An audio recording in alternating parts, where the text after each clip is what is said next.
We are WNST, AM 1570, Towson, Baltimore, and Baltimore Positive. We are taking the Maryland Crab Cake Tour out on the road through the holidays. We're at Greenmount Station this week, and of course, next week we'll be having turkey, and then after that, we're going into December.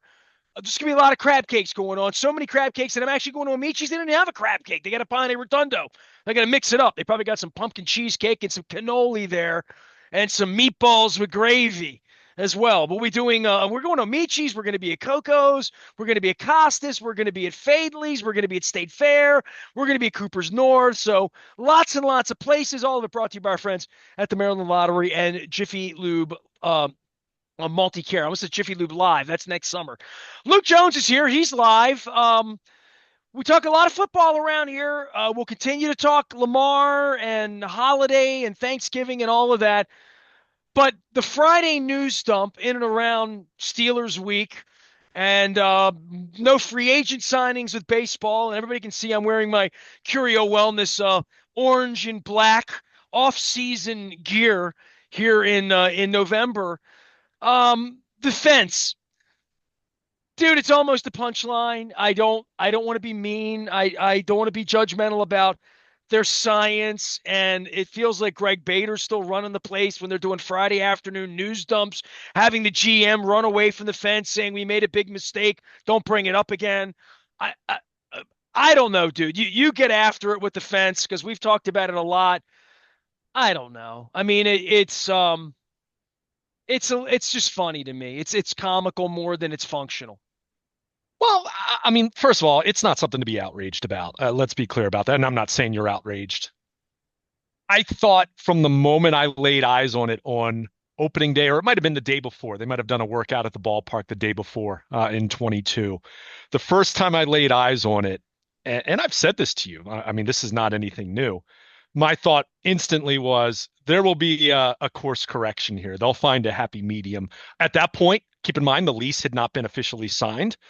So my thought at that point was, assuming there would be a lease, and there since has been one, of course, that when they did bigger long-term ballpark renovations, I thought that there would be a correction here because you just looked at it and you said, this is massive. I mean, this is, you think of old Yankee Stadium, but pre-70s renovations. You think of Tiger Stadium in center field, like all the Dude, if you all want the to do anything in this city, there's a board of this and a oversight of that and government. I mean, I guess when they did that a couple of years ago was John's like, we'll get more pitching. well, Like I don't know that and there was a lot of pushback against whatever the idea was. And it had to have been John, right? I mean, John wanted to put his mark on everything without doing any work. uh, Or somebody came in and said, do it. But this was not 10 smart people and Janet Marie Smith and architects looking at this. This was a whim. I mean, really. I disagree. I disagree. I'm not sure John Angelos would have had the wherewithal to think in those terms, right? I think this was Mike Elias, Sig Mejdal, people in baseball ops looking at what had been known for years, Nestor. Left field at Camden Yards needed to change. It absolutely did. When you cover games on a nightly basis, as I've had the privilege to do for close to 15 years now, it will be 15 years this coming year, when you see the number of what feel like routine fly balls, what look like routine fly balls off the bat of an Orioles player or a visiting player in the middle of summer, and you see it shoot out to left or to the ridiculous gap in left center, that absolutely was something that needed to The change. 364 However, you're talking about. yeah, I mean, just low wall, all of that. I had no problem whatsoever with the idea of making it more neutral. However, where they overshot this and where you look at it and say, wow, again, as I said to you, the first time I laid eyes on it at the beginning of the 22 season, I just thought there's no way it's going to stay like this, right? I mean, there's no way it can be this deep. This was an overcorrection. You don't want this place to be a bandbox, but suddenly you don't want it to be a place where no right-handed hitter wants to play here. You went from one problem in terms of attracting starting pitchers, with all things being equal, and I'm not I'm not making a blanket excuse for the Orioles in terms of paying free agent pitchers. For the right price, you could have gotten anyone to come here, but all things being equal, if Denny you want to Nagel look at went to it, Colorado. Huh. right. If you want to look at it, however, as a tiebreaker and say all things being equal, yeah, a lot of pitchers looked at left field in Camden Yards and said, "Yeah, I'm not eager to sign up for that. I definitely am not." So I never had a problem with it. But when you look at this and you say now they're over, that they're correcting it, they're finding a happy medium. Keep in mind that the dimensions aren't going back to the original dimensions. Let's be very clear about that. I want to be fair. But you look at this and you make that change after just 3 seasons. It doesn't look great from an aesthetic standpoint. But for me, I guess my biggest gripe right now, and ultimately we're going to see how this plays out, and I'm going to give them the benefit of the doubt. The early indications are the club is paying for this as it pertains to what they're doing for 2025. Now, I would assume we're going to see long term a vision for whatever they're going to do with that area, whether it's to add seats back into it to make it look more like the original configuration in left field in terms of wall and then fans immediately at that wall. Because right now, when you look, and I'm sure you've seen the mock up of it as well, you've got this ugly gap now where you have a fence that is going to look more like it did before. However, you're not going to have any seats, and you're going to have this big gap now, and it's going to look a little bit like what Comerica Park dealt with when that park opened. Keep in mind that park was much more cavernous, and they course corrected. City Field with the Mets, they did the same thing. But that my pet peeve is from a cosmetic standpoint, what are you going to do with that space? If it's just going to be empty for 2025 and you're telling me that the long term, they make that into a party patio, they add seats back in, maybe they put up on the big wall that will now not be the true wall for home runs. Maybe they put the numbers of their retired players there as opposed to on the facing of the upper deck. Then I'll hear that. But for 2025, for a ballpark that you market the heck out of in terms of being the ballpark that forever changed baseball and being so beautiful and being a gem, left field looks ugly now. I mean, it's going to look ugly. I mean, there were people who already didn't like what this had looked like over the last few years compared to the original structure, the original configuration. The But now original you're configuration had a crown gasoline sign on the left field wall. sure. But just in terms of the wall now, you are now going to have a shorter wall, and then the bigger wall that was created in 22 will still be there for the time being. They're putting a platform up for Mr. Splash and left center, whatever on that.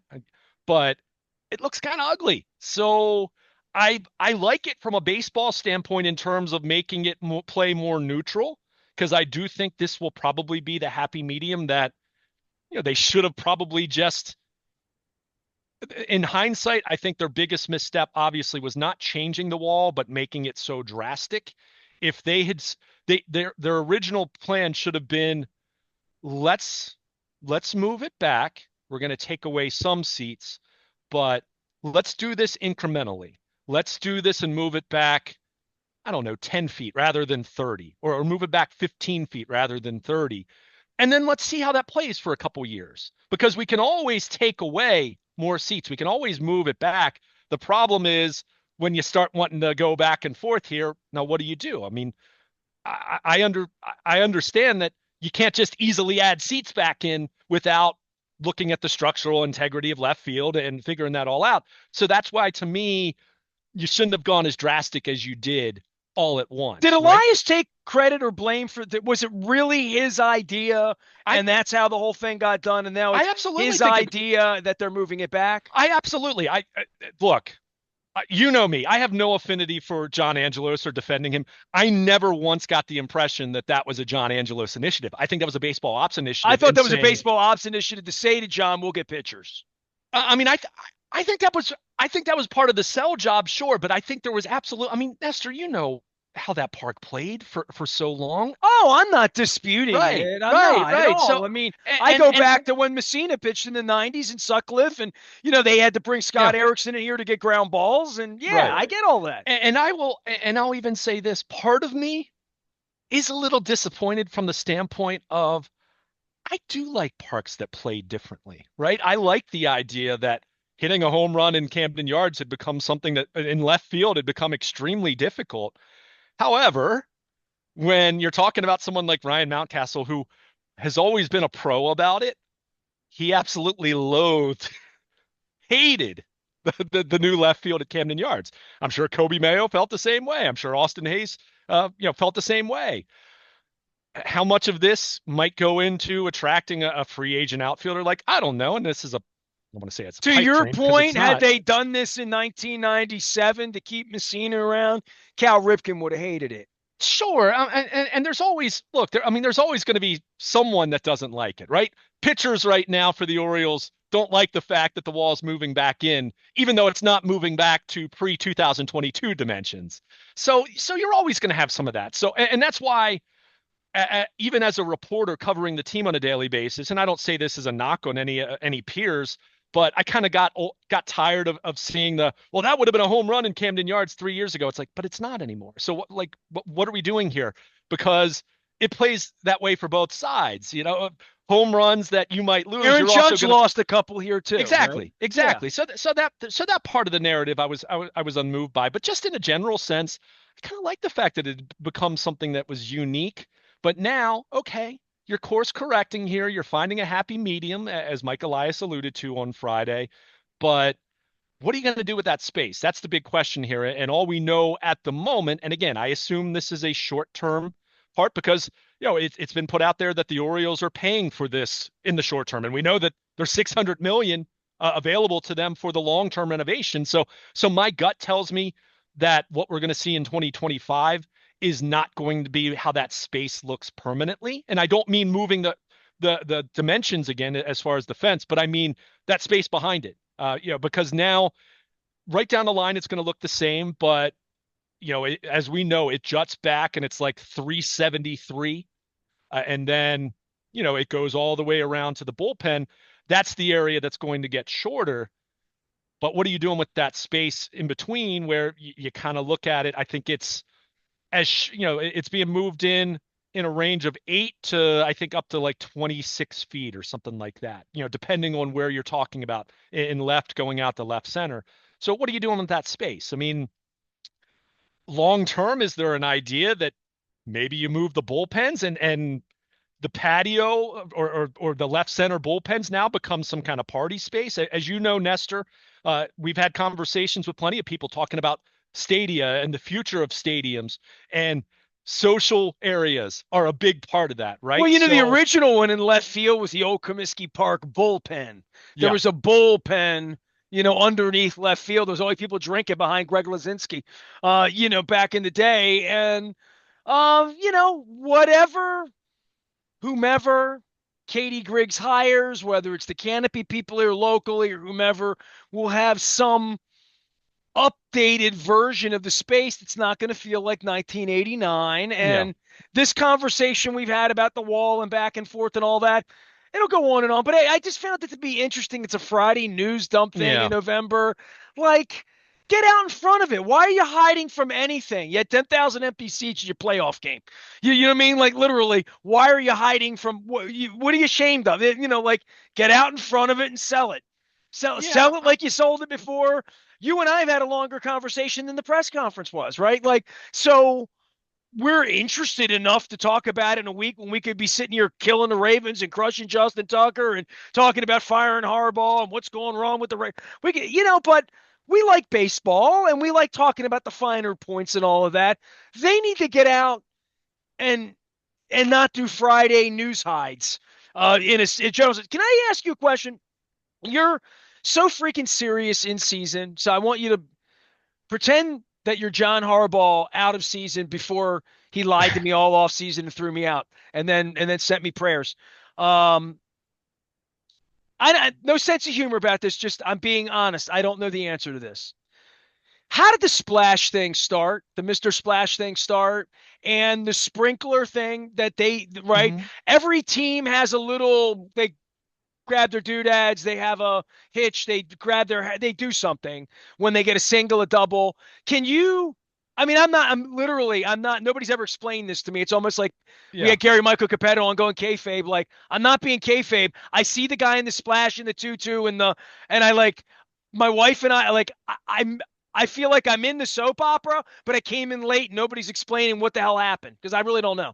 Yeah, I mean, home run celebrations have become more of a thing in dugouts in recent years. We've seen the same thing in football. Miami, what was it? Probably 5, 6, 7 years ago at this point, the turnover chain, right? The Orioles in what was it? I guess it was 22 is when they had a home run chain, and you can still buy Adam those at the Jones did team store. pies after the game. I Yeah, mean, yeah. I mean, there's but you're always been talking this kind about of a stuff. home run celebration with Yeah, sunflower seeds or like that, right? or some kind. I mean, you look and if you pay attention and you watch enough baseball that's not just the Orioles, you'll see just about every team has something. Some of it's more clever than others. A lot of it's campy. A lot of it's lame. I mean, for lack of a better You description. know what? It's But exactly what you just explained is exactly what end zone celebrations have right, become for and me, which is just sort of like, do the Ozzie Newsome, give the ball up, do and the that's Derrick fine. Henry. But Yeah, not everyone's like that, right? But even then, to your point, the Derrick Henry or the Barry Sanders, that has become a celebration in and of itself because that's become the rarity, right? So when someone doesn't do something, that has its own brand now as well. So look, I mean, it's a generational thing. I'm fine with it. I don't have any problem with it. But in 23, remember that's when they started the home run, the home run the fumble, the bong. dong bong, whatever Right. you know. I still remember being there the night that Kyle Gibson, who is good man, probably not someone who wanted to have bong, the connotations of a beer bong or a beer funnel associated with it. So he kind of said, okay, it's not the dong bong, but everyone knew that's what it was. It's fine, right? But they used water, obviously, and they kind of, this whole water themed element kind of sprang from it, right? I mean, they do the sprinkler and all the different things that, when someone has a single, they turn on the faucet, double, all that, right? And obviously, you hit a home run, you come and take a drink. And obviously, it evolved a little bit this year, but the Mr. Splash thing just evolved from that. I never heard the specifics of like, Was this TJ Brightman or Greg Bader? I mean, like, I I'm don't know for trying to sure. get how in the like this human, whoever the guy in the suit is, he Yeah, signs autographs, he drinks coffee, drinks bad coffee, by the way. But like, I've seen this thing happen, yeah, and I don't know that I've even gone to the hit my head on the Baltimore Banners paywall to even yeah, like have it explained to me that it wasn't some completely like fan man Dan, the camera guy caught him. He took his shirt off. He's a right, celebrity now. Captain Defense started in my section with my D. He became Captain Defense because he had a defense signed that I gave him that I printed. That's how he right. became Captain Defense. So I don't know the origin story of the splash guy or what his name is or what his day job Yeah, is or when he became like I thought maybe he was a fan who did it, who took it to the team and said, I'll stand out there and put a 2-2 on and splash. Like it's the goofiest thing because it doesn't feel, I don't know the story, so it's hard for me to sort of buy in above and beyond. Everybody's getting wet out there, and Rubenstein's been out there, and Joan Jett and Rip. I mean, I get all that, but they never ever explain that this was Greg Bader's great idea or TJ. Like, it just doesn't. I'm a storyteller. I'm just trying to like connect the dots on Wild Bill. I know the Wild Bill story. He sat up there. He was a cab driver. He started spelling things with his beer buddies. More people came. I was one of them. I can tell you the story 40 years later. I don't know the Splash Guy story. I really don't. yeah. And look, I mean, the player celebration, that's the organic part, and then they latched onto that. I mean, I think it's fine. I've had friends, personal friends sit in the splash section, and it's fun. And look, is it as organic as Wild Bill in Section 34 at Memorial Stadium? No, but what is it in this day and Yeah, age, right? There are very but few they're things giving that are this guy organic. a stand now Yeah, after as part of the That's the right, only reason I right. haven't brought it up. If they Yeah, splashed in right field, they moved left field, I probably wouldn't even. But I wrote down, I'm like splash yeah. There's a sprinkler. platform. Yeah, I mean, yes, and again, you and I don't talk about this on July 23rd because CNL because there's Perez games blew it going on. last night. Right. Yeah, I mean, Yeah, exactly. like I you, mean, yeah, we got games going. Did you get off my lawn? exactly. Exactly. So I'm trying to like Yeah. provide a little levity here. Not even levity. I mean, I'm just so you don't even know, and I don't I know. really You don't. don't know, and I I don't don't. know. We know a lot, but we don't know that, which tells I me know. that they've done a really lousy job of telling that story or making up. Like when you go into Ocean City, into Jonah and the Whale. It's just a play, but they have a story up there about the whale, and Yeah, and they make you sort of buy in a little bit, like the Renaissance Festival. So I don't I'm know. I just, mean, I hear you. I don't think it's that deep. I well, know they that sell this. the hell out of it. So Well, they yeah, I do, mean, but I guess my point is, I think there's something to be said that it's kind of funny that there's no, that Mr. Splash isn't someone that's like known, like other than like his closest friends, I guess, as far as being really known. And I'm sure there's probably I'm some sure the guy's reporters who, name's Bob or something. I don't know. yeah, I I don't. mean, The story my doesn't make any sense to me, and I'm an Oriole fan for 50 years. I'm just put make it make sense to me. That's all. And yeah, I mean, I if it don't. making sense is we go out, we get wet, and it's fun. Okay, that's fine, I And I guess. think that's all it really is. Okay, all right. In the sense that like I don't know anything about Real Fan Dan. I mean, I could friend request him on Facebook, but I don't say this with any disrespect. I don't really have any interest in knowing Real Fan Dan other than just like, hey, he's at the games. He could be your uncle, he could be your brother, he could be your dad. Like it's fine. Like He's real fan Dan. yeah, exactly. I think the one thing with the splash zone that they've done that has been fun is incorporating, putting Adam Jones out there on a special night, putting Ben McDonald out there, putting Cal Ripken. We saw David Rubenstein out there. I So if mean, that's a great way to that's a great yeah, explanation to Katie Griggs if you're explaining it to her, saying, sure. "What is this? What's the chance to have the fan of the game? It's a It's 12th a fan. fan. Yeah, Yeah, and it's a you're way in to have Seattle. It's the 12th man fan right, thing. Yeah, exactly. So again, I mean that part of it. I mean, I like that they're not just completely scrapping it because they're changing the dimensions of left center field. But yeah, it I would mean have made a it's lot more sense if that person was wearing a Wild Bill hat. That's all I'm saying. But fair enough. Luke Fair is enough. here, and we're talking about anything else that's completely meaningless about the off season. You want to talk about real baseball?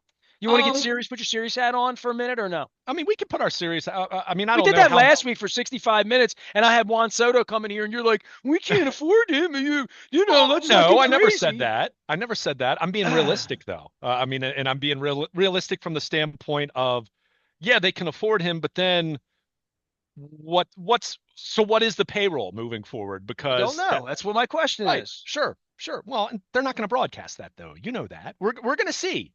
This will become very evident to us by March just how serious they are in terms of augmenting their current roster, which, by the way, is still very good. Let's not act like this is a team that's, they're not a poverty franchise in terms of what the makeup of their current roster is. They need to make some additions. There's no question about that. But they've got a good base to go off of here, right? So let's put that, we'll put that out there. But come March, we're going to see what this looks like in terms of what they've done to fortify their pitching, in terms of adding a right-handed bat, in terms of perhaps adding a couple veteran players who maybe have some postseason experience and maybe carry some clout in that way. Not as dramatic as Frank Robinson joining the 1966 Orioles, but something in that family of thought, right? In that school of thought, in terms of, is there someone out there, even if he's not going to be one of your two or three best players, that could be brought in here that has a reputation for being a good glue guy, has played in the World Series, has played in postseason, and has had some success even. And there are guys like that out there. But, for me, and I've even seen this here recently, one thing that bothers me at this point when I see individuals, and I don't mean this as a shot at anyone, but when you hear people talk about how to fortify, how to augment, I still see people talking so much about trades. And I guess this is where I have a problem in terms of saying they've made some trades. They got Corbin Burns, great. It didn't work out in terms of everything around him, but he was exactly as advertised. It just stinks that they lost Kyle Bradish and they lost Grayson Rodriguez in the second half.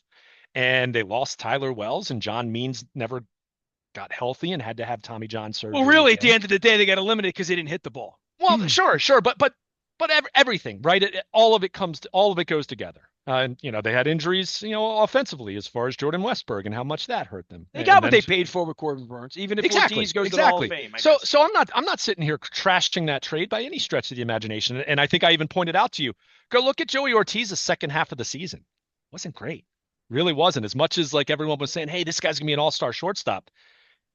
his second half was maybe not Adley Rutschman I bad, was going but to say it it's better wasn't than much Rutschman. wasn't much better than him in all truth. So, and I don't say that to bash Joey Ortiz. He's a legit major league player. Point is, that trade I have no problem with. I guess where I have a problem is if we're going to continue to try to convince ourselves that the only way the Orioles can get better is by trading more prospects. That's where I look at this and say, look, at the trade deadline, yeah, that's what you have to do because you can't go out and sign a premier free agent at the trade deadline, right? You have to trade for one. Now, you can take on money, which they did with Eflin, but this is all about, at this point for me, scanning the free agent market. I'm not saying you can't make any trades, but I don't want this to become that you have to continue to trade away from your farm system and trade away from your farm system and trade away from your farm system. And now that pipeline that you've been talking about that you've sold in terms of how this team is going to be sustainably good for a really long time. And that absolutely is a big part of it. Ask the LA Dodgers, who have a $300+ million payroll, how important their farm system has been to them winning championships and being in the playoffs year after year. I mean, it's a big part of what the Dodgers have done, in addition to obviously going out and buying Well, dude, Shohei that was always Ohtani. what the Yankees did 30 years ago when Sure. Jeter, Rivera, So those guys came through. They got players. They kept their players. right. Maybe we have those players. Maybe we don't. But to your point, you've moved sideways if you've given up 5 prospects to get 2 starters when you could go Exactly. out in the free agent market and buy starters, And I want a which is combination what of that. everybody else who's a big boy does. Not John Angelos. It's what serious Major League Baseball teams do. It's But what it's they do. well, and I would say this. Look, taking the Yankees, the Mets, the Dodgers, the Philly, the top, the elite tier in terms of payroll. Just look at the next tier, right? The teams that rank 5 through 12, let's say. And I've talked a lot about how the St. Louis Cardinals at different points have been in that tier, and sometimes they're a little bit, on the lower side certain years, and then they go back up. There are ebbs and flows to it in terms of what players you develop, who you want to keep, who you say goodbye to. I mean, the Cardinals, it was what, 14, 15 years ago at this point in time that they said goodbye to Albert Pujols. They got a lot of criticism from a lot of people for that. It was really smart that they let him go. Albert Pujols, he had a couple really good years with the Dude, the Angels. Ravens played a game. You can go back and look it up. Whatever year he walked, 4, 5, 6, 7, whatever year that was, the Ravens played in St. Louis. Might have been 5. The Ravens played a sort of a Chris Redman-y kind of era game out there, and I have pictures on the streets of St. Louis with people keep Albert. They made signs like "Free the Bird" signs. They Yeah. made defense signs that said "Keep Pujols in St. Louis," and Well, everybody had them. that was 2011. I mean, he 11. I'm left. Yeah, sorry, yeah. my No, bad. it's okay. I mean, look, it's been a I'm while. old. All these years run together. But the point with I'm making there is it's both, right? Your farm system needs to matter. You can make trades and trade from that farm system because yes, there are sometimes unique talents that you say, I want to go get that guy. And I want to go get that guy. And I guess I would feel better about the Orioles doing that if that comes with a contract extension then. So it's not another case where you're trading Joey Ortiz and DL Hall, who again, I don't think are going to be these guys that are transcendent major league players for the next 10 years. I mean, DL Hall had the same issue in Milwaukee that he had in Baltimore. He couldn't stay healthy this past year. I mean, that's still the issue for DL Hall. So, but the point is, if you're going to trade from your farm system, I want to make sure that you are securing long-term pieces, not just, oh, this is just a rental. Oh, this is just a rental because you deplete the farm system. Your teams have been better, so you're no longer drafting in the top 5. And obviously the draft system and all of that has changed anyway. But you don't want to continue to have a drain of your farm system. And then you look at this thing and you still haven't increased payroll all that much. And, where are you as an organization? And then suddenly you see, oh, your window's closing. What do So you like best about this period piece that I shared here with anybody watching on our video? And you're just listening on the radio. You have no idea. Luke started to laugh out loud because I found my picture there from you go. September 25th, 2011. Gotta love baseball in St. Louis. Keep Albert in St. Louis. Com. And there's a very pretty girl here wearing a number 5, and her boyfriend who's got a hat that looks like it's right out of the Lou Brock era, the Stan Musial era, in your favorite place there. I even got the Gateway Arch in there for you, the famed Gateway Arch. Yeah. So, look, But there you mistakes are go. made all the time. You know what I'm saying? We had Chris Davis. I was just going to say, I mean, sometimes the mistake is signing the player. Sometimes, of course, the mistake is letting them go. In I the don't case of think letting Machado go was a mistake. I think not getting more for him was the mistake there. the Because if you're mistake not would, going to be in, you have to go one way or the other. You I mean, didn't maximize the value, is what I would I say. mean, let's face it, in hindsight, and I don't even think this is hindsight because I feel like we were talking about this the off season before, or even 2 off seasons before. I think we all recognized for the Orioles where things were heading. 2014 felt like their last best chance, right? Not to say they weren't, and they made the playoffs in 2016 when Zach Britton was left in the bullpen and Toronto walks it off against Ubaldo Jimenez. At that point in time, that was really, if this had been a functional, normal organization with good ownership and a general manager and a manager who were aligned, which we know Dan Duquette and Buck Showalter, as much as they made it work for a few years, towards the end, it was not as kumbaya. I think that's obvious. And I'm not even blaming one or the other. I think there were, they just were different. They were different. We know that the hierarchy was weird because Dan Duquette was hired after Buck Showalter was hired, right? I mean, Buck came in 2010 and Duquette came in post 2011 when McPhail left. So, but post 2016 was when those difficult conversations needed to start in terms of, okay, where are you going with Manny Machado? Where are you going with payroll? Where are you going with this team? Well, you'd They like are, to think that those conversations are being had right now by kids. well, These are serious people, these are and always there's a 5 or conversations. Yeah. 7 year plan to say where are we going to be. And part of this, I put this St. Louis stuff up, Luke, and it's off season, and I've got to be the prick in the room again and just say, in St. Louis, they have businesses that have supported skyboxes. They have fans that come from everywhere that have Mhm. supported it for a generation and have Cardinals hats and grandmoms and granddads. And there'd be 3 days a year your mom and your sister would bring the kids and like all of that. I've seen all that in St. Louis. Sustainable, sure. They lost their football team. I don't know if you heard or not, but they have a Yeah. hockey team, very vibrant soccer scene there, amongst other things. There's a million things. There's colleges there. There's things to do. But I don't know where Katie Griggs was sold on this job that there are 1.2 million citizens and the city is suffering atrophy and is down to 450,000 residents and they're 28% Hispanic and 74% African American and these people have left and these I don't know what all of their bourgeois studies are in regard to what they think the market is, what the market would bear, what the economists would tell you the money is and like all of that. I've sat with Dick Cass for 25 years before he lied to me, threw me out about no Fortune 500 companies here and all of that. I really would like to see and I'll say projection because that's the word they would use in a budget, projections, all of the fancy words that I use here as a CEO that I have to deal with banks and loans and people and partners and all of that stuff.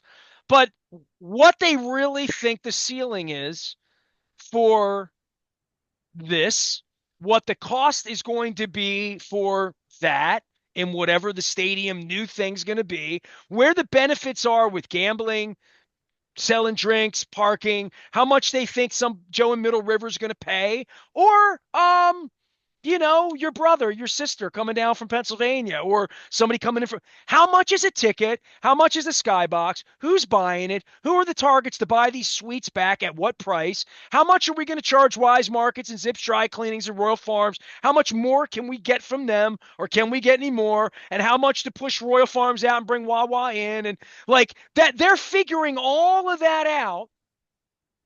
Great. You go figure that out. Katie, you're smarter than me. You know more about Baltimore than I do. You would never want to hang out with anybody that sold sports here for 40 years successfully so far. Um, what's What's the ceiling? How much are they going to make? How are they going to make it? Where's the TV revenue coming from? What really happens to Masson? Peter's gone, John's gone. Rob Manfred's still here. Rob, what's really going to happen what are you telling David Rubenstein, who just put $1.8 billion up with his buddies, his Sharpies, to tell them the pipeline for revenue for media and streaming and what we used to call television and rights fees and all of that? Where is all that? Where's BAL and 98 Rock fit into this? Where's your online? Where's the revenue? Where is it coming from? Where are the fans? How much will the market bear? And then you got a number. How much is national revenue? How much are we getting for the branding and the T-shirts and the $300 jerseys I saw for Adley Rutschman up on the team store in New York City last week?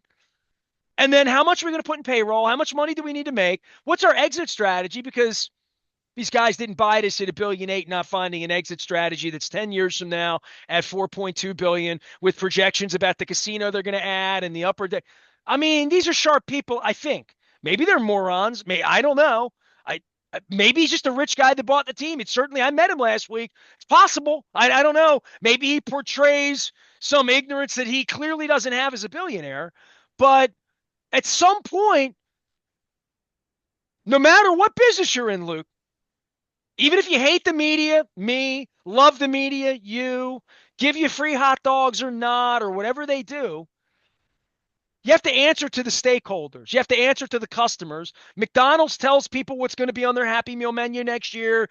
Like every bit, Royal Farms calls me every 60 days and we change out chicken ads for the next thing they're going to sell for coffee this time of year and free coffee on the app, which is a great idea if you have the Rofo app, by the way. I know they're new, but as this thing evolves and they build civic trust with stakeholders, we start to vibe out whether they're the Cardinals, and we should be bought in the way every Cardinals fan has been bought in, or whether this is some pigsty like the Miami Marlins have been, or whether this is just a grab bag for an old guy to have a little bit of fun and flip it off to his partners 5 years from now because they win and how they're going to win. And they could win this year without doing much. If they get a little pitching, they can win. They're good enough to win. But how serious is this operation in regard to what the citizens have put in and where it's supposed to be 10 years from now, even if Mr. Rubenstein's not a part of that at 84 and Mr. Arrighetti is or whomever it is? This is the beginning of them. I literally just got my new credit card in the mail. Literally, I just got literally. This is their chance to get my WNST corporate credit card with a $2,500 an annual honorarium that I used to give to the business of Chad Steele. Actually, $3,800 I used to give to Chad Steele. So I have $3,800 a year I don't give to the Ravens anymore. I have a credit card here. My last name's Aparicio. Do you know my cousin's the only Venezuelan in the Hall of Fame? I don't know that I knew that before 8 weeks ago. Like I had to Google that. I'm like, oh, Concepcion's not in. They haven't put Cabrera. I'm thinking so I love baseball and I have a credit card literally right here and they should be trying to get it. Not hide the wall on Friday, not hide from me at parties or any, literally anyone, in my way of thinking about this, I don't, well, I don't know. I'm done. My spiel's over. You done? We're going to see. We're going to find out. Look, so everything you're mentioning, I'm not sitting here disagreeing with you. At the same time, I'm not sure how many franchises across the country are broadcasting these types of things either, right? These are things that go on behind the scenes, and it's going to become pretty apparent pretty quickly, right? Which way this is going. Well, you have nothing else to judge them on. I'm not going to get a question. Right, I can only judge them on their actions. No, right? Exactly. And their first action is a Friday afternoon news dump to move the wall back in. Okay. How many teams are? But how do you want them? How should they have done that? I don't know. That's my point. See, I disagree from the standpoint of Mike Elias came on and did a Zoom and took questions on it. Hiding it would have been putting it out I think the Zoom was at 3:00 on Friday. And okay, I get it. It's Friday. Although you and I both know the Friday news dump doesn't really exist anymore, at least to the degree that it used to, right? Because the internet and social media, there's never a time where that stuff goes away in the The way that. kayfabe part of this for anybody listening is if you want to hide from it, do it No, Friday at three I hear o'clock. you. I So hear you. they shouldn't be hiding from anything with 10,000 empty seats out. They I should hear be you. selling everything they're But you're doing. not selling the wall though, because you're not adding new seats into it. The only way that would have made It's sense just a here. news item, dude. That's all. I hear you. I'm thinking like a PR. I'm thinking like Vince But you're McMahon. criticizing it, and I just asked you how they should I'm have not done it differently. criticizing anything other than their off seasons Sure. of 30 years of complete insignificance. Of they don't sell anything, they don't try to sell anything. I They understand, but should I be asked you what selling you the should they do. spirit But you of said you don't know how they should have done it differently. So then why are we using this well, as an then don't do it Friday at 3 o'clock is what I'd say. okay? That's all. So Do it so do Tuesday it Tuesday. All at, right. at 10 I a.m. mean, again, and I agree make with it you on make it so many. something that you serve some lunch and we all come down and we actually talk I about it don't want to go and you down get the there city for talking that. about it a I little don't want bit. to go down there to cover the wall being moved back. I Come got on, you. All man. right, man. I, I I'm got you. I cover the team and I cover uh, just We've do a already Zoom. done That's a fine. half an hour on the wall No, and but the I'm just aspects saying, of the let's home just do run a and pitching and we can payroll. do it over a Zoom. Now, what where I will agree with you, for example, when they traded for Corbin Burns and all they did was a Zoom. That is when bring him down to Camden Yards. I don't I don't care if he's balking because it's 5 days before the start of spring training. Give him a bonus, give him every single gift certificate to every place in the city he might want to eat. Do everything you have to do to bring him to Camden Yards, do a press conference, do a photo shoot with him wearing an Orioles cap and jersey, standing on the mound at Camden Yards, even if the field is being seated or something like whatever. That was an example where I agree with you wholeheartedly. The dimensions changing, that's sufficient for a Okay, well, Zoom. let's That's see when fine. they sign another Corbin Burns. I listen. I just Sell it. I agree. But well, let me I've be been clear. so busy with the music crap I'm doing this I week and know. the holidays and my family and a sales cycle and crab cake tours, like all of that. I have not inked my Katie Griggs letter. I wrote a letter to David Rubenstein, which was about my access and about being on the up and up, not being full of bullshit the way the other guy was, right? So now I've met David Rubenstein and it is what it is, right? Right. At some point, Katie Griggs is out selling this every day. And people came up to me last week at a Connects event where there were 300 people. My friend Jason Pappas gave a speech about CEOs and stuff like that. But I saw people out there and they all saw me and they come up to me and they want to talk baseball with me. And, off season, we spending money like, what should we do? They don't, hey, defense, whatever. They don't talk about that kind of stuff. They want to talk Right. about the team. And they inevitably asked me about my press credential. Every one of them asked me about it. And I said, this is exactly the room Katie Griggs should be in. Where there's 300 people. I know 90 of them because I've been doing this forever.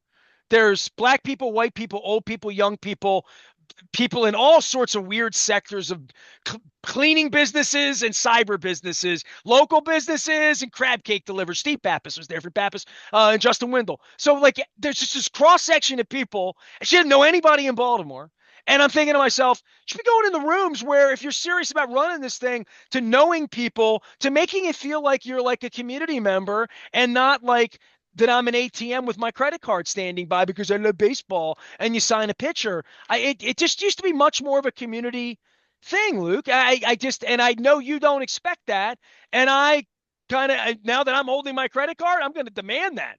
So, and if they're not going to give that back, then don't talk about being the community organization that you want to be if you're not going to front face with a real plan. You got new owners.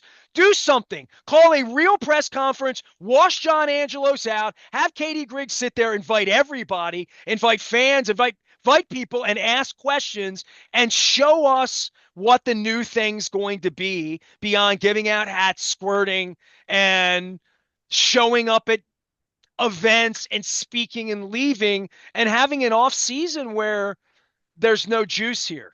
Tell me you're going to have spring training game. Tell me you're doing it. Just get in front of me. Have a winter carnival. Open the club level on a Tuesday night in December. Make tickets half price if you come down. and we're going to get free ho-hos and ding-dings and Santa's lap and free cocoa. I mean, like, I don't, again, these were all things that were 30 years ago. They did Right. forever.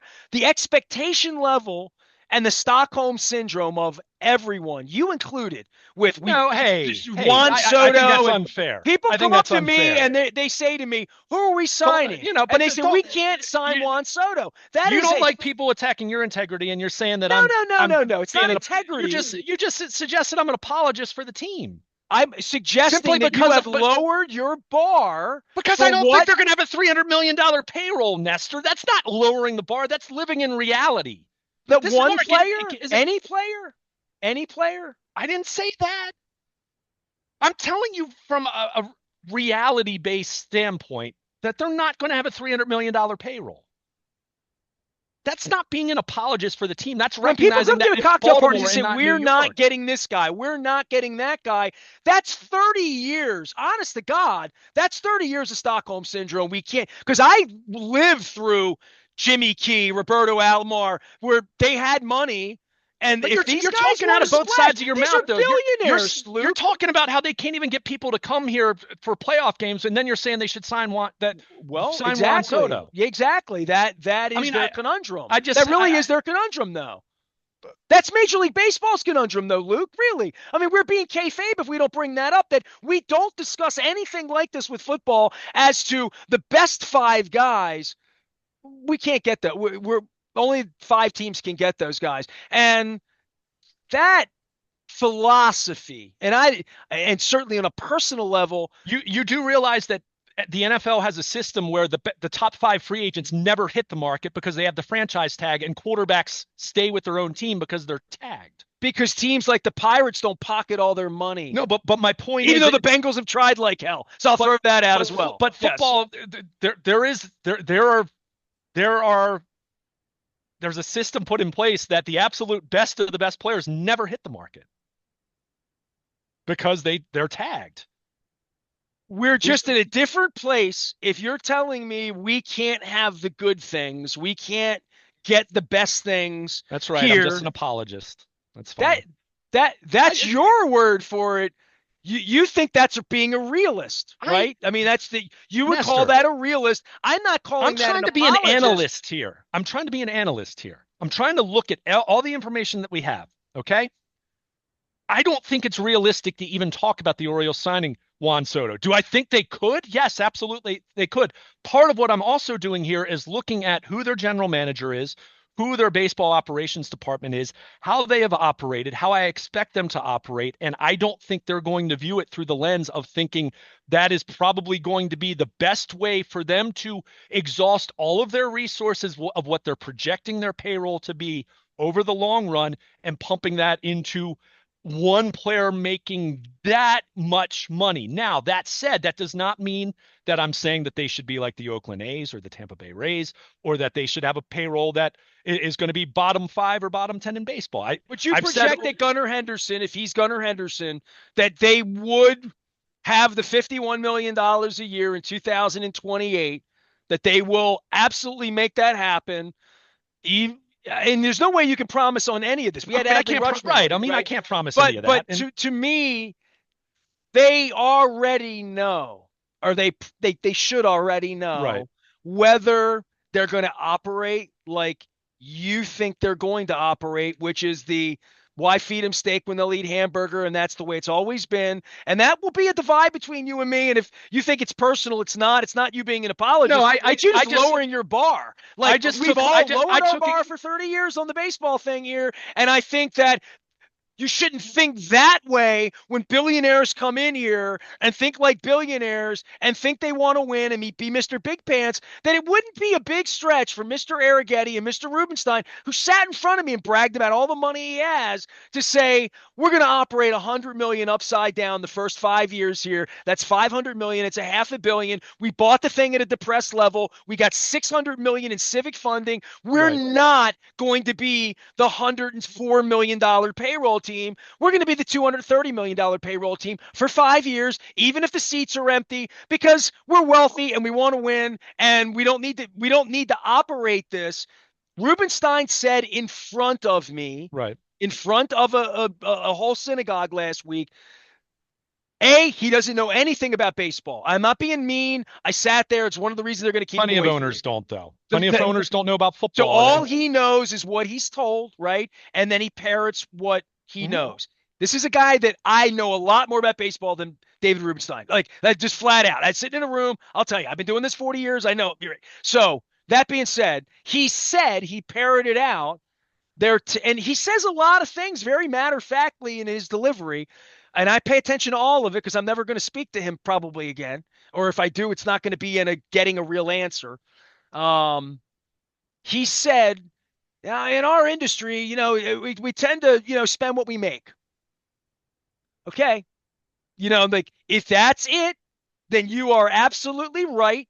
You're right to be mad at me and angry at me for expecting more or for calling you an apologist when you're really being a realist. You're not apologizing because he's not apologizing. We only made 125 million. We spent 125 million. That's what we made. I mean, that's what like it'll be the Bud Selig thing. We're coming into this. We have plenty of money. Money's not a problem. Like all of that. Or we're going to operate bone on bone or dollar on dollar. And you see those empty seats out there? That's where Gunnar Henderson went. He went with those empty seats because we couldn't afford him because we can't afford nice things. And if we grow our own Juan Soto, tough poopskis, he's going to go somewhere else because Gunnar Henderson may be better than Juan Soto by the time he hits. I mean, literally. And once the Dodgers get involved and Mr. Big Pants says, well, I'm 78 now, and we were in a championship game the other year. We did okay, and I'm going to flip the team anyway. And there's still 10,000 seats in the upper deck because Katie couldn't figure out how to price it right because $10 to get in wasn't enough. I mean, they need more fans. They need more money. I'll keep saying that in order to affect even Gunnar Henderson. They need more fans, more money than where they are from a revenue standpoint and from a potentiality of their revenue. But I hate that going into this already, we've lowered the bar to say, well, if Gunnar got to be too much money, we'd have to let him go. Because his agent's a bad guy, and we already know all of that. We already know where this usually goes with Boris to the 11th hour, and by then it'll be $800 million, and who knows who's running it or what the success would be. But I just worry about coming into this. They're brand new. They haven't taken any questions from you yet, or me, or anybody else about lowering the bar as to, well, we're not going to be top shelf ever around here. That would sadden me with the government giving 600 million and like all that it could be. I don't expect it to be the Yankees, but I expect it to at least be the Cardinals. At least Yeah. in my mind. And this is where I took issue with you accusing me of having Stockholm syndrome because I've been saying that for 3 years now. I've been saying that before David Rubenstein bought the team, before we even heard of David Rubenstein in baseball ownership space. I've been saying that a vision for a long time should be the St. Louis Cardinals. Different market. I'm not saying it's exactly the same, but St. Louis and its footprint in that region is hardly the Yankees or the Dodgers. It's not LA or Philadelphia or New York. I mean, we know it's not a media monster, but there's a potential there. And I think, again, running it well. And you mentioned lowering the bar. The bar has been low, right? The bar has been at the bottom floor. So for me, I guess for me is my focus isn't on go sign Juan Soto right now and put it on in the penthouse immediately. But there are a lot of levels in between building from where you are right now to maybe not being in the discussion at some point. And look, Gunnar Henderson, if you re-sign him, but it's not until 5 years from now, he might be getting the same kind of contract that Juan Soto is going to get this offseason. So I guess for me, it's just looking at the full range of outcomes here between it not really changing a whole lot from how it's been, or even when it's been good for the select seasons over the last 30 years, to what you're envisioning it becoming. And I guess for me, I don't view Juan Soto through the lens of the end all be all. There are 25 different paths that the Orioles could take this offseason that involve spending money and getting better players and augmenting and improving your roster and not just depleting your farm system and making trades because that's the cheapest way to get a player. Although I'm not opposed to making trades, of course. So I guess for me, I'm just looking at it, I guess, from a wider range of outcomes where I'm not fixated as much on that idea. But yeah, in a vacuum, could they go sign Juan Soto? Yeah, of course they could. I'm just telling you from what my expectations are, which include what knowledge I do have of Mike Elias and how the baseball ops have worked and what I how I expect them to continue Well, working they've had is to work that way, is my right, point. They've been right, under the constraints of sure, running a true right. But poor, small market, poorly run in every way from a revenue standpoint, underperforming by any stretch of any imagination and underperforming financially, spiritually, right, all the way but through. How does that change? I think there's got to be something going on here this offseason that feels drastically different than the way it used to be. Friday news dumps and removing the fence is what I've got to work with right now, fair enough. and I'm working with it. And your expectations that they're not going to sign Burns. I don't want them to sign. I don't want the Stockholm syndrome is you don't want them to spend their money. No, You no, know no, what I no, mean? no, Like, because you no. think that there's such a limited amount of it that you're living on the small budget mind guy thing, and I'm living on that these guys are billionaires. If they're going to operate it bone on bone with 10,000 empty seats in the outfield, then this thing is, I don't think it's going to be a disaster. It's just never going to be great. You know what I mean? Agreed, Like, agreed. I agree yeah. on that. My, my just to clarify on the Burns thing, because I don't want people listening just saying I don't like Corbin Burns. My idea on Corbin Burns is, and here's an example of where I'll push back on what you said a few minutes ago that set me off. If you're going to sign Corbin Burns, give him a 4-year deal and blow the offer out of the water in terms of average annual value. Let me pay a premium for his prime years, and then Scott Boras and Corbin Burns can brag to everyone that he's the highest paid pitcher in baseball in terms of AAV, right? Rather than an 8-year deal, knowing that 4 of those years are going to be a lousy value. I'd rather just say, hey, you want $50 million a year? I'll give you 50, but we're going to do a 3-year deal or a 4-year deal, in those terms. And Burns is just an example. I said the same thing years ago about not for the Orioles to do it necessarily, because by that point they were already heading towards the rebuild because they had crashed and burned. But that's what I had always said about Manny Machado, or some of these guys that get these deals where it's this long-term deal that has the opt-outs.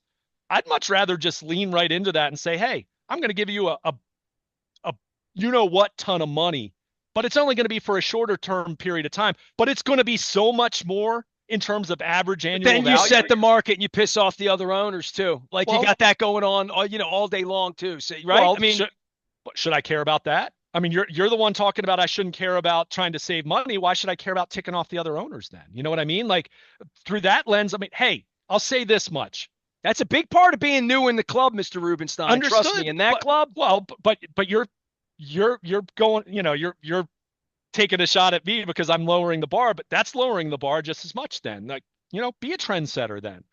Let's face it, the Cleveland Browns, for as much as they've gotten crushed, and that deal with Deshaun Watson has been a disaster, an absolute disaster. And the fact that he's what off the field makes it even worse. But from a football standpoint, it's been an utter disaster. That deal, if Deshaun Watson was one of the best 5 players in the league right now, and the Browns were a Super Bowl contender, you would start seeing more players, more quarterbacks getting fully guaranteed contracts. It failed spectacularly, and now the owner's going to be dug in even more than ever in terms of that. But the point is, they set a trend. I'm not saying it was a smart one, obviously, but they did that. So I hear what you're saying. Look, and I hear what you're saying, that I'm being unrealistic and that I'm being too rough on you, when Mr. Rubenstein sat in front of me and said, well, no, the way we do it in the industry is whatever we make, we spend. That's what we tend to do. That's what he said. So we tend to do. And I'm well, thinking to myself, my well, this is question, where Peter got over his skis 20 years ago, spending 25 million more a year on David Segui and Conine. And literally Peter went into Hawk, literally trying to chase baseball players around. look, I don't think Mr. Rubenstein's going to do that. Like Cohen up in New York, going right. crazy with money and whatnot. I'm just saying, if you're 74 years old and you're in this and you're serious about this and you have all this money coming into the stadium and stuff, this is the time to go out over your skis financially, now, not later, while you have Gunnar Henderson and Rutschman and these guys, this is the time to say, let's get a little speculative here. We'll have enough money for Rutschman later on and Henderson later on when the time comes because we're going to win championships around here. I don't know that this guy has that thirst. I think this guy bought a toy. I don't think he's George Steinbrenner. I don't think he's all that involved in this. I don't think he thinks about it all day. I don't think he's going to be that involved in it that when they come to him and say, give me $400 million for this or $500 million for that. I'm with you. I don't think it's going to happen. Yeah. And I think they have Stockholm syndromed everyone here to just make it okay. We'll never talk about it because it won't happen. This will be the only argument we ever have about it because they will set their bar and their standard for what they're willing to do. And they might look more like the Brewers than the Cardinals, before it's all over with. You know what I mean? I hear you.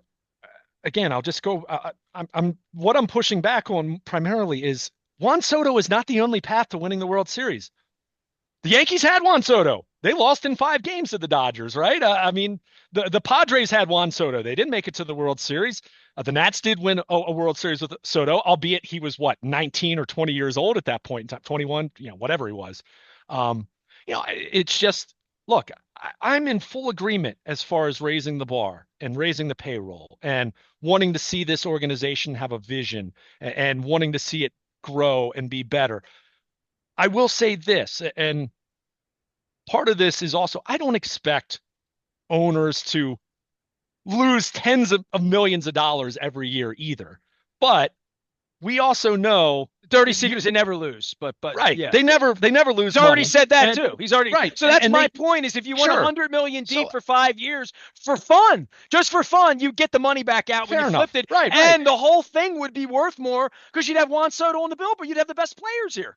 Yeah, you know what I mean? Like that is see one thing I'll say that I think, and I mentioned, and we've gone way long here, and that's fine because we don't talk too much baseball this time of year, which is part of the problem. To your point, and I'm not going to disagree with that, but that's also usually we're talking about last night's game, dude. Right, but that's also and the baseball offseason's slower in general. I mean, the Dodgers, the Dodgers might sign Juan Soto. They haven't done it yet, right?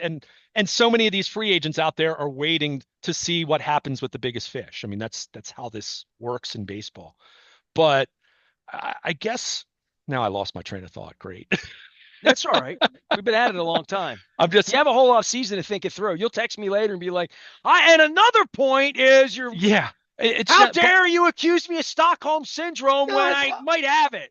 Well, I don't.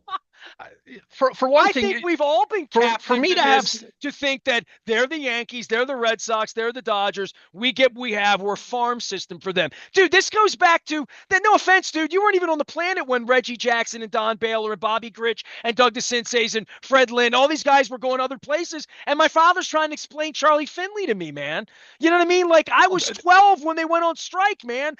This has been in my blood since birth, and I've been on the radio since I've been 15. So like I'm into this, but I'm realistic. I met the guy. He doesn't know anything about baseball, and he's going to do whatever they tell him to do. Well, it's good that he has a good general manager then. Yeah, right.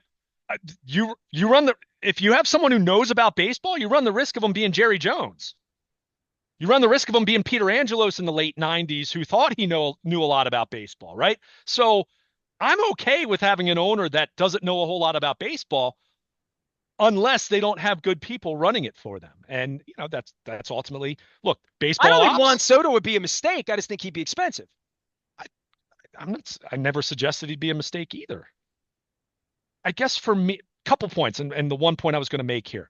One thing this is part of the problem and part of what they need to do a better job of. And they do this way better on social media than they had. I think that's something they've done and I'm not saying that's the end all be all, but it's something that they've done better the last couple of years. I think people that have done that for them on some of their video production. To your point, they had a whole network for 20 years and couldn't figure out what to do with it, right? But part of this is, some of what I'm pushing back on here is I hear everything you're saying about Juan Soto. And look, Juan Soto's an unbelievable player. He's on his way to the Hall of Fame, assuming he has a long enough career to do it. I mean, he's that kind of guy. And you don't have to give up guys on the farm to get him, by the way. Understood. There are also a lot of other really good players you could sign there that aren't going to cost a 13-year commitment and all that as well. But part of the issue here that they need to do a better job of is They already have their Juan Soto and Gunnar Henderson. And I don't mean that in terms of you can't sign another good player. What I mean is you have someone who already is a young superstar at age 23 that you should be marketing like a superstar at age 23. And so you're talking about it through the lens of not just adding a really dynamic, amazing baseball player, but also using that player to sell to your fan base. My point is you already have Gunnar Henderson and Adley Rutschman and guys to sell to your fan base.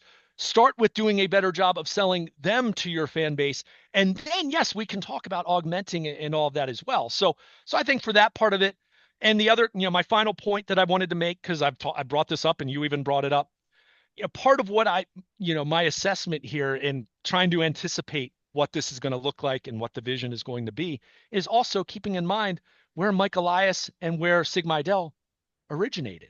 St. Louis. St. Louis let Albert Pujols walk. Now, Albert Pujols was much older than Juan Soto is at this point, so I don't want to say it's apples to apples because it's not.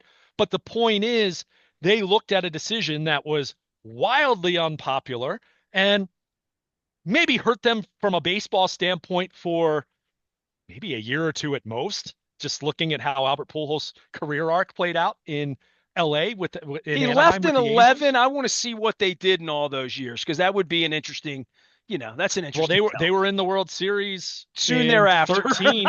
Yeah, they lost Right. to the Red Yeah. Sox in 13. But again, there's a case, and it's the same thing. It's not just the moves you make. Sometimes it's the moves that you don't make, right? And I think for an organization like the Orioles, who, yes, I expect more from it, and I do want them to raise the bar, and I do Dude, the want to see next a higher couple payroll. years, they lost the NLCS in 12 and 7 games.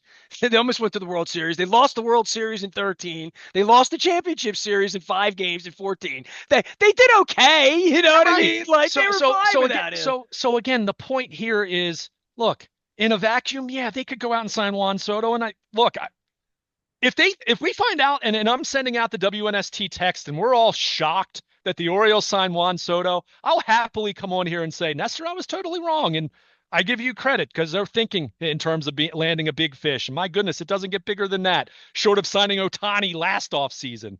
I just don't expect that to happen. That said, I don't want them, and nor do I expect them, nor is it remotely acceptable for them to continue to operate as they have, as Mike Elias was under John Angelos. Well, then there better be 4 bags of donuts under the tree. Sure, there better be a starter, sure. a reliever. They better Exactly. go get the kid out in L.A. and bring the outfielder in and make Santander happy too. Have 14 players with 9 positions. I mean, literally, because they're not signing Gunnar, I don't think. And if that's the signing, that somehow, some way they get an extension and give him enough money to keep him around, and that's the apple of their eye, and that's what they want to do, that's cool. You know what I mean? That's good.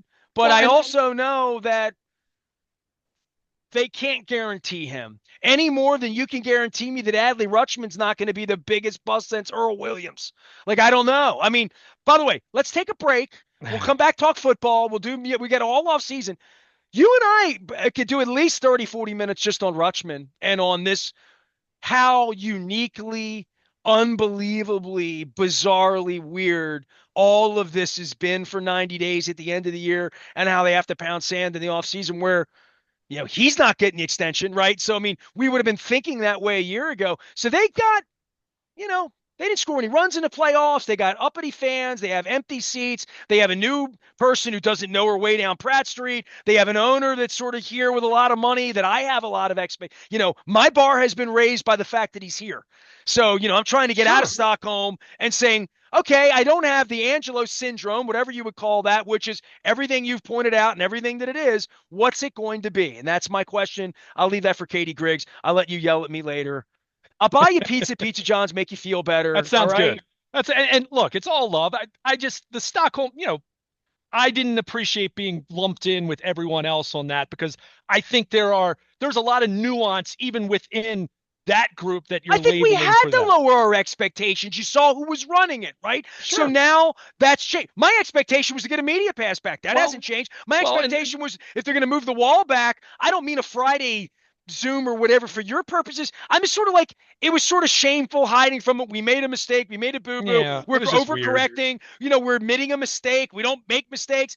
They own your mistake. Own it out on Pratt Street. Let's talk about it because talking about it's good. You want people talking about your baseball team, not hiding it on a Friday afternoon. And that is part of the Stockholm syndrome of, well, we're a little ashamed of this and we made a mistake and it might associate us with Peter or the old, you know, we all I, saw the old you regime. know We don't what I need was to just run thinking? from it.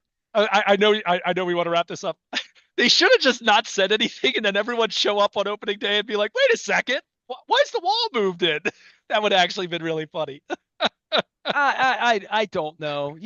I'm kidding, You know what I obviously. I think that want would have them been to funny be, though. what they can't be, which is transparent, out in front, local, regular people, honest, accountable, pick up the phone. Like that's what the Orioles were in my childhood. That's what built the Orioles. It's not what it's been the last 30 years. The Ravens went through a long period where that's what they were when they got here. And we've argued logos and bees and all of that stuff 2 weeks ago. I'm from a different era in that way. But there are 10,000 empty seats, and they got to get somebody back, and it might as well be me. Sure. And I'm holding my credit card. And my last name's Aparicio, and I'm wearing an orange jersey in the middle of November. When you would much rather be talking about, is Justin Tucker going to kick it straight? What's happening to Lamar?